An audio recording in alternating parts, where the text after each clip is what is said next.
তুমি যদি কলকাতায় থাকো, যদি বাংলাদেশের একটা খুব ভালো একটা অ্যাকশন কমার্শিয়াল সিনেমা দেখতে চাও, তাহলে শাকিব খানের মেগাস্টার শাকিব খানের সিনেমা দেখতে চাও, তাহলে এক নম্বরে দেখতে হবে তোমার শাকিব খানের তুফান সিনেমাটা।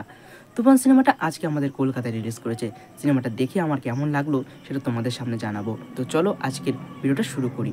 তো বন্ধুরা, আজকে তুফান সিনেমাটা দেখে আসলাম। দেখে বুঝতেই পারছো একটু ঘেমে ঘেমে গেছি, কষ্ট হয়েছে, গরম তো। এবার সেই সিনেমাটা দেখে এসে সন্ধ্যায় খাওয়া দাওয়া করার পর এই বসলাম ভিডিওটা করতে। তো তোমাদের আগেই আমি একটা ছবি পোস্ট করেছিলাম যে সিনেমাটা দেখতে যাচ্ছি, ট্রেনের মধ্যে ছিলাম। তো সেটা তোমরা অনেকে দেখেছো। তো চলো আজকে ভিডিওটা শুরু করি। তো প্রথমে যদি বলি তুফান সিনেমাটা কেমন কি হলো। প্রথমে তুফান সিনেমার কিছু কিছু জিনিস আমার ভালো লেগেছে, কিছু জিনিস খারাপও লেগেছে। সবগুলোই তোমাদের বলবো। এবং বাংলাদেশ থেকে যারা দেখছো তারা রেগে যেও না যে এই জিনিসগুলো খারাপ লেগেছে কেন, কারণ আমার খারাপ লাগলেও তোমাদের ভালো লাগতে পারে।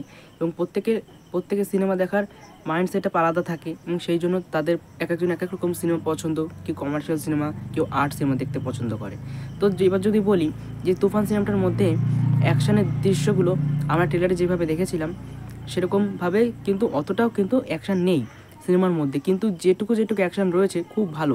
এবং কিছু কিছু একদম ডাইরেক্ট পুরো অ্যাকশন হয়েছে, সেই অ্যাকশন দৃশ্যটা আছে শেষের দিকে। সেটা তোমরা সিনেমাটা যারা দেখেছো বাংলাদেশ থেকে কিংবা কলকাতা থেকে অবশ্যই বুঝতে পারছো যে কোন সেটের অ্যাকশন সেটআপের কথা বলছি, যে একদম ডাইরেক্ট কাট টু কাট অ্যাকশন হয়েছে যেখানে শাকিব খান অনেকটা রিস্ক নিয়ে অ্যাকশনটা করেছে।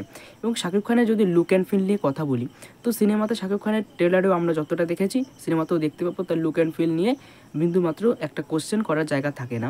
কারণ তার স্টাইলিশ, তার পোশাক কস্টিউমের দিকটা যেভাবে দেখা হয়েছে, এবং তার যে অ্যাটিটিউড, যে সোয়াগ একজন মেগাস্টার কি সুপারস্টার হিসেবে, সেই দিকটা কিন্তু খুব ভালোভাবে এখানে প্রেজেন্টেশন করানো হয়েছে। যে তিনি যে একজন মেগাস্টার সেটা কিন্তু বেশ ভালোভাবে তুলে ধরা হয়েছে। এবং তিনি যে তুফান যে নামটা রয়েছে, এবার গল্পের কথা যদি বলি, তুফান সে কীভাবে তুফান হয়ে উঠছে, ছোট থেকে কীভাবে বড় হয়ে একজন ভালো মানুষে কীভাবে খারাপ হচ্ছে, এরকম সিনেমা আমরা আগেও দেখেছি। কিন্তু এখানে কিন্তু এরকম সিনেমা আবার এসছে নতুন গল্প নিয়ে বা নতুন রকমভাবে সিনেমাটা তৈরি করার জন্য। তো এবার শাকিব খান যদি এই সিনেমাতে যে তার পারফরমেন্স আছে সেটা কিন্তু খুব ভালো। মিমি চক্রবর্তী ক্যারেক্টার যেটা আছে সেটাও কিন্তু একটু ছোট ক্যারেক্টার হলেও কিন্তু যেটুকু যা আছে সেটা কিন্তু বেশ ভালো অ্যাক্টিং করেছে। এছাড়াও আরেকজন যে নায়িকা রয়েছে বাংলাদেশ থেকে, উনিও ভালো কাজ করেছে। এবং সিনেমাতে সবথেকে প্লাস পয়েন্ট হচ্ছে ভালো ভালো আর্টিস্টদের এখানে কাস্টিং করা হয়েছে খুব ভালো। এবং আমাদের এই কলকাতা থেকেও কিছু আর্টিস্টকে নেওয়া হয়েছে যারা সাইড ক্যারেক্টার করে থাকে, এবং বাংলাদেশ থেকে তো রয়েছেই।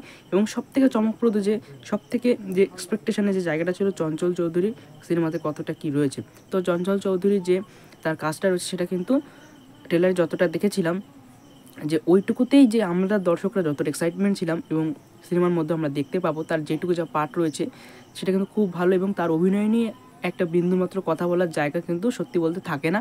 এবং তার অভিনয় নিয়ে কোনোভাবে কথা বলার কোনো জায়গায় আমরা আমি তো বলতেই পারবো না যে তার অভিনয়টা খারাপ। এর আগে তার বিভিন্ন নাটক দেখেছি, এবং তার যেখানে ওই সিনেমাতে যেটুকু যা পার্ট ছিল পুরো মাইন্ড ব্লোয়িং অ্যাক্টিং করেছে।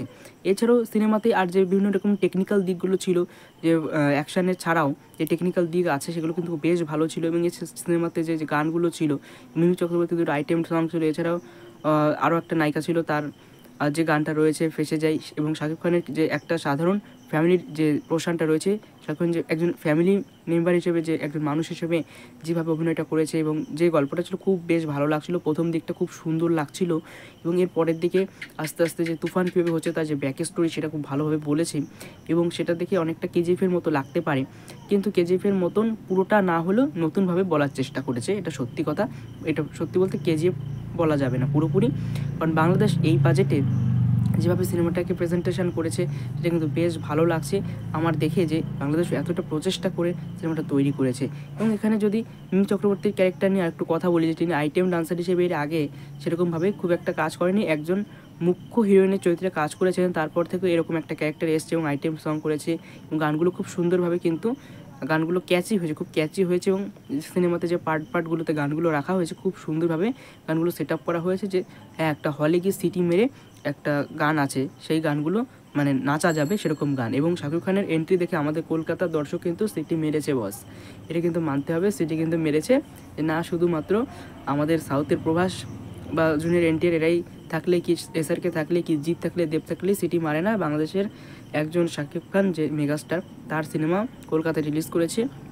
এখন সিটি মারতে বাধ্য হয়েছে। এর আগেও তার কিছু সিনেমা এসেছিল, যেমন ভাইজান, এছাড়াও আরও দু একটা চালবাজ দু একটা সিনেমা। তো সেই সিনেমাতে তার অ্যাক্টিং নিয়ে, শাকিব খানের অ্যাক্টিং নিয়ে কিছুটা কথা বলার জায়গা থাকতো, খুবই একদম টিপিক্যাল যে কমার্শিয়াল সিনেমা, এবং ওভার অ্যাক্টিংয়ের যে ব্যাপারটা থাকতো, যে একটু হাইপ মানে ওভার লাউড দেওয়া, তো সেটা কিন্তু শাকিব খানের এইখানে অ্যাক্টিংয়ে দেখা যাচ্ছে না। এবং এখানে ইমোশনের দিকটা কিছু কিছু জায়গায় একটু মিসিং আছে, ইমোশনটা আরেকটু বেশি হলে ভালো হতো। এবং গল্প নিয়ে সব মিলে টোটালি যা বলা হয়েছে সিনেমাতে, তোমরা যারা দেখেছো অবশ্যই তো বুঝতেই পারছো সিনেমাটা একটা ভালো সিনেমা হয়েছে। যা তোমরা যদি সিনেমাটা দেখতে চাও, সেটা বাংলাদেশে যারা এখনও দেখোনি তারাও দেখবে, এবং কলকাতা থেকে যারা দেখোনি তারাও দেখতে পারো। সিনেমাটা কিন্তু আমার কিন্তু বেশ ভালোই লেগেছে। তো সিনেমার মধ্যে আরেকটা জিনিস নিয়ে কথা বলার কথা, যে জিনিসটা আমার খারাপ লেগেছে, এই সিনেমার যে স্ক্রিন প্রেজেন্স যেটা করা হয়েছে, স্ক্রিনিং, ওটা একটু বাজেটটা একটু বাড়ালে ভালো হতো। কারণ স্ক্রিনের দিকটা যেহেতু আমাদের এইখানের অডিয়েন্সরা একটু ভালো লার্জার দ্যান লাইফ দেখে ফেলেছে, এবং সেই জন্য বিভিন্ন বলিউডের সিনেমা, সাউথের সিনেমার যে স্ক্রিন প্রেজেন্স একদম পুরো ক্লিন এইচডি ফুল যে কোয়ালিটির ব্যাপারটা থাকে না, স্ক্রিন কোয়ালিটি, সেই কোয়ালিটির জায়গাটা একটু কম রয়েছে, সেই জায়গাটা একটু বেটার করলে ভালো হতো। এবং এখানে আর যা অ্যাকশান, গান, রোম্যান্স যা আছে, এবং যারা ক্যারেক্টারে অভিনয় করেছে প্রত্যেকের অ্যাক্টিং কিন্তু বেশ বেশ বেশ ভালো হয়েছে, এক কথায় অনবদ্য লেগেছে। প্রত্যেকের জায়গায় কিন্তু খুব সুন্দরভাবে তাদের নিজেদের অভিনয়টাকে ফুটিয়ে তোলার চেষ্টা করেছে, এবং প্রত্যেকে তার ভালো কাজটা দিয়েছে। আর চঞ্চল চৌধুরীকে নিয়ে আর আলাদা করে কিছু বলার নেই, এক কথায় তার অভিনয় অনবদ্য লেগেছে। শাকিব খান খুব ভালো নিজের জায়গায় কাজ করেছে, তিনি একজন সুপারস্টার, অ্যাজ এ মেগাস্টার হিসেবে খুব ভালোভাবে কাজ করেছে। এবং তার অভিনয় দক্ষতাটা নিয়ে আমরা যে কোশ্চেন তুলি, অভিনয়টা ভালো নয়, 2-3 বছর আগে তার সিনেমা নিয়ে কথা তুলতাম বা কোশ্চেন তুলতাম, সেটা কিন্তু এই সিনেমার মাধ্যমে তিনি জবাব দিয়ে দিয়েছেন যে হ্যাঁ, আমিও কিন্তু একটা ভালো ওল গল্প কি স্ক্রিপ্ট পেলে, একজন ভালো ডিরেক্টর পেলে, রায়হান রাফির মতো একজন ডিরেক্টর রয়েছে, সব কি মিলিয়ে কিন্তু একদম ভালোভাবে তিনি তার নিজের অভিনয় সত্তাকে ফুটিয়ে তুলতে পেরেছেন। তো বন্ধুরা, আমার কিন্তু তুফান সিনেমাটা পার্সোনালি কিন্তু বেশ বেশ বেশ ভালো লেগেছে। তো তোমরা যারা তুফান সিনেমাটা দেখতে চাইছো অবশ্যই গিয়ে হলে গিয়ে দেখে আসো। আর ভিডিওটা ভালো লাগলে অবশ্যই লাইক, শেয়ার, কমেন্ট এবং সাবস্ক্রাইব করতে ভুলবে না। তো আজকে ভিডিওটা এই পর্যন্তই, তোমার সাথে দেখা হচ্ছে আমার নেক্সট ভিডিওতে।